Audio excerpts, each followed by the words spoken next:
Bonjour, je m'appelle Gilles Opin, j'ai un bac STI2D option SIN et aujourd'hui je suis à l'école polytechnique et je vais vous présenter mon parcours.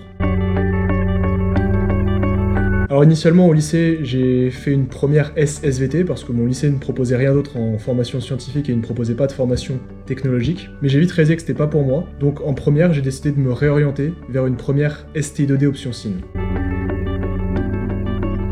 J'ai décidé de rejoindre l'école polytechnique parce que en prépa, j'aimais vraiment le côté dépassement de soi et que je voulais continuer à me dépasser. Grâce à son côté militaire, je me suis dit que Polytechnique pouvait vraiment forcer ses élèves à sortir de leur zone de confort. Et surtout, j'y ai découvert un sens du devoir qui m'a vraiment touché et que j'ai vraiment envie de continuer à développer au cours de l'avenir. Je pense sincèrement qu'avec le recul, ça a été l'une des meilleures décisions de ma vie parce qu'en STI2D, j'ai vraiment pu m'épanouir. En STI, on a vraiment le temps de comprendre ce qu'on fait, notamment grâce à une pédagogie qui repose sur les TP et les projets. Ça fait qu'on s'investit énormément dans notre formation et que ça nous permet de donner du sens à ce qu'on fait. Donc je sais que grâce à la pédagogie de la STI2D, j'ai vraiment pu apprendre à aimer les sciences et en filière générale, je pense que ça n'aurait pas été possible pour moi. Donc grâce à cet amour des sciences que la STI2D a permis, je me suis orienté vers une prépa TSI, qui est une prépa, donc comme son nom l'indique, qui prépare au concours d'entrée aux grandes écoles. Et c'est une prépa qui est réservée au bac techno.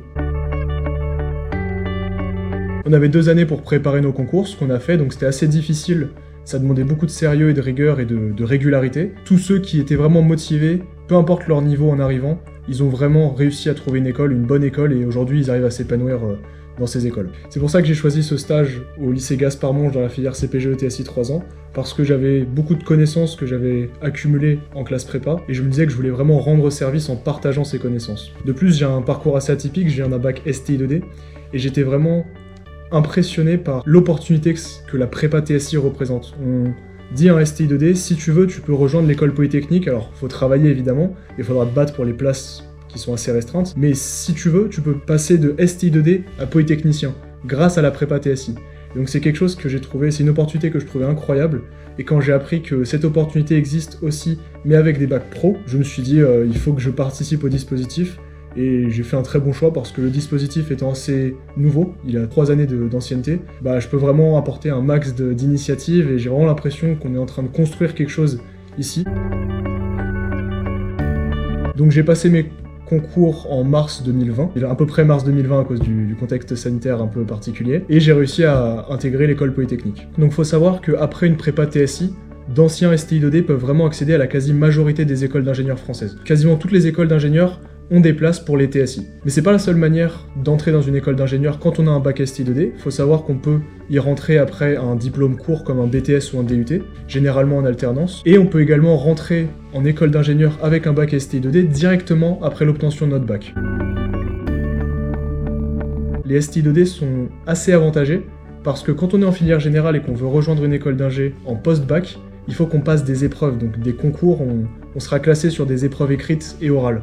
Alors qu'en STI2D, on est classé à partir de notre dossier. Donc c'est un sacré avantage parce que ça nous évite pas mal de pression liée à la préparation au concours pendant nos années au lycée. En conclusion, je pense que mieux vaut faire une bonne STI2D qu'une S moyenne, enfin qu'une filière générale moyenne, parce que déjà pour vous, vous allez largement plus vous épanouir si vous avez un bon niveau dans votre filière. En termes d'orientation, un bon STI2D peut s'en sortir. Tant que vous avez la motivation, vous en sortirez en STI2D, et surtout vous aurez une pédagogie qui sera adaptée à vous, et qui sera beaucoup plus stimulante, je pense, qu'une pédagogie plus traditionnelle.